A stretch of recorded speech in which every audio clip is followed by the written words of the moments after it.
Nandito tayo ngayon sa Rizal Shrine sa Dapitan. At gamit ang AI, ipapakita ko kung paano ito noon, ngayon, at pwedeng maging. Noong 1892, ipinatapon si Jose Rizal dito. Tahimik ang buhay, pero masigla ang kanyang isip. Nagturo, nagpagaling, nagsaliksik, at ginamit ang kanyang kaalaman para sa komunidad. Ngayon, ang Rizal Shrine ay mahalagang pamanang lugar. Pero sa totoo lang, may ilang bahagi ng museo na hindi masyadong nagagamit o naaalagaan.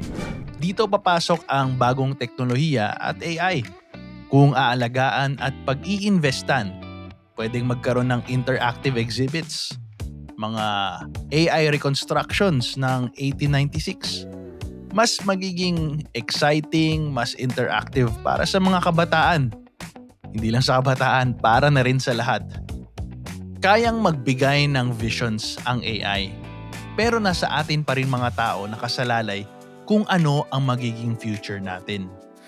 Kung meron kayong opinion, suggestion o katanungan about sa video na to, pwede kayong mag-comment para matuto tayong lahat. At kung nag-enjoy naman kayo, please like, follow, and share. Salamat!